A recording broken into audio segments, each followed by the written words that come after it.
Good evening everyone, and thanks for joining us in the video tonight. Now, we did a video yesterday, hopefully you've seen it. We're just chatting about some stuff in the marketplace and a few other bits and pieces, okay? Now, there's a couple of things I kind of want to highlight off the back of that, okay? Some other further market analysis that you really need to be considering here, okay? Now, if you're not on Twitter, I highly recommend you get on Twitter for Football Index, just so you can kind of see at least what I'm about to discuss with you, okay? If you're on Twitter already, you know exactly what I'm on about.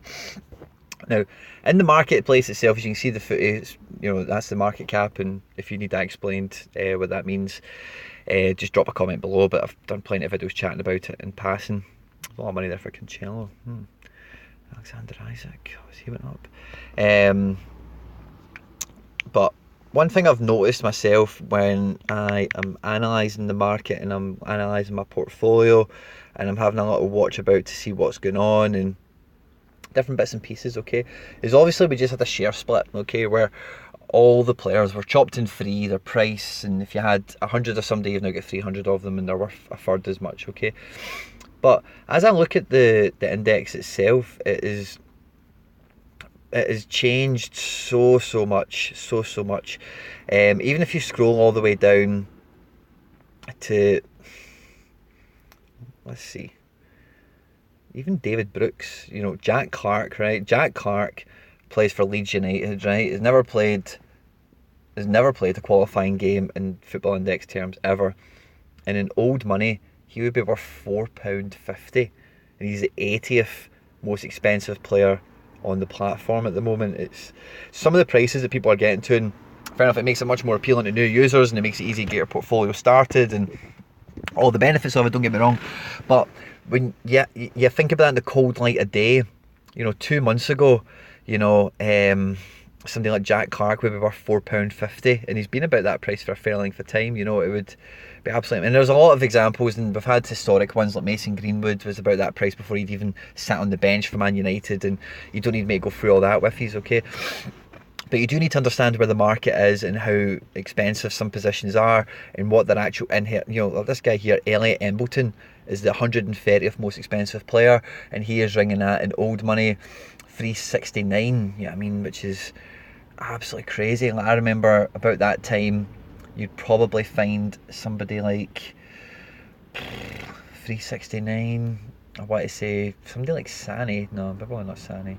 But you know, somebody at that price would have been somebody much more like an Aubameyang would have been 369, pre-split. You know, and you know, you need to really evaluate how much worth does this person actually hold for the game of Football Index, okay? Because users can drive the market, okay? And the whole point of starting off with Twitter, right, is there is a lot of users in Football Index, and especially in the active community on Twitter, who have huge portfolios with thousands and thousands and thousands of pounds, okay? If you had access to that type of disposable income, and a company was offering you a guaranteed 10% on your net buys, you know, that beats keeping it in the bank for 1 month, you know. But it beats keeping it in the bank for that month, okay? And it also then gives you 10% capital for free to then mess about with in the index with much less risk, almost zero risk in essence, depending on who you talk to and how you analyse money. So you have to look at your own portfolio, guys, and really weigh up. And you might not want to do it in old money terms like I might, or somebody else might who's been on the index for a while, okay? But what you have to do is price compare, okay? So, for example, let's say you're holding at the moment, and I'm just going to use anyone who grabs my eye as I scroll through this list, right? Let's say you're holding 100. I'm a bit hesitant to name people because I know there's reasons for why you want to hold people, right? But we'll use the boy here, Elliot. If you're holding 100 Elliot Embleton, right, over the next 12 months, is he going to bag more dividends than João Cancelo, who we've just seen a lot of movement for a second ago? No chance. Is he going to bag more dividends than, we'll even go to somebody cheaper, Lacazette? No chance, okay? So with this trading bonus that's on there now, I do encourage you to maximise it. Buying low, selling high, buying low, selling high. It's the best way you can do it, okay? We've spoken about tactics on that before, okay? But when the promotion ends, these players that have a lot of money in the market, a fair portion of that money will come back out the market, at least initially. That's my prediction, and I think I think a fool would say the opposite, that after the promotion there'll be more money coming to the market. If anything, the immediate aftermath of it will be withdrawals will be happening. Okay. So what you now need to start doing with your portfolio, of course, keep trading if you're doing that successfully. I'm not telling you to stop, or whatever your tactics are, don't change them, don't get me wrong. But at this point here, the 13th of June, and I think from memory, sorry, I've had a mental day at work, and I say this is like my third attempt at recording this video because I've just been on too many stupid tangents and ended up recording a video of gibberish.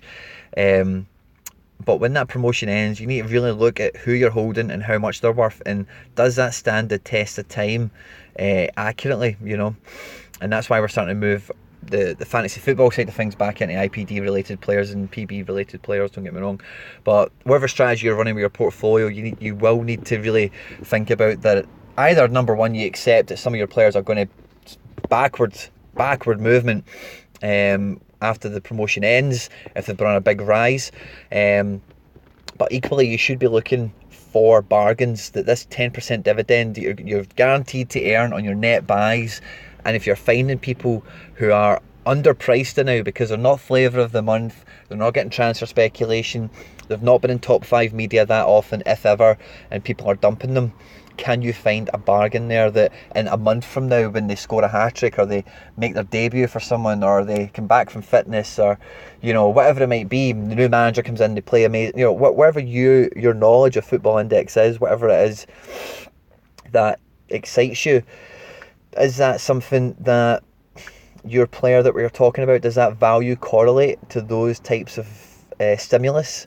No, it doesn't. Right, okay, well, that's somebody you should consider selling short term. Wait for them to drop in price when all when this this event we're chatting about happens. You can maybe buy them back cheaper later on. Or even, is it just you found somebody at a bargain now that you're happy to hold for the season ahead, the next 6 months, 3 months, 1 month, whatever. Because there is a lot of opportunities opening up, okay? And I myself, obviously, I'm slowly moving my portfolio, as I've just discussed, with the fantasy football stuff, back towards IPD and PB players. But I'm feeling that with the general marketplace, you know, and the best example of that in my portfolio now is Andre Kramaric, okay? So we've been picking him up again since 66 pence. The long and short of it is he's been gradually climbing to that 82 pence mark. And if you look at especially some of the squad players we see there now, there is a lot of people who tick those boxes, you know. Maybe not right now. Yeah, there you go. Ramos, Augustine, Correa, Dermot has got a good track record. Sigurdsson, Muriel, Dine, you know, a lot of these guys are more PB and IPD related players, and they're starting to climb up again because people are moving their money into safer positions, okay? So you need to think ahead. Your portfolio, is it future proof? Can you sell high now, find somebody in a bargain that you're going to keep longer term, or you might even flip them again before the end of the phase? But please bear in mind, guys, that like we spoke about before, who are you in business with? And if somebody is taking a massive rise, that means there's the potential of a lot of income that will leave the index post phase, okay? So thanks for tuning in, guys. Any comments, any thoughts on what we've discussed, please drop it in the comment section below. Thanks a lot for tuning in. I've had a lot of great comments come in. I had this one come in as I started recording the first time around. Thank you, Mickey Toast. One means a lot to me. If you're new around here, like, share, subscribe, retweet, all that good stuff, guys. Stay out of trouble, and I'll catch you on the next one. Take care. Bye-bye.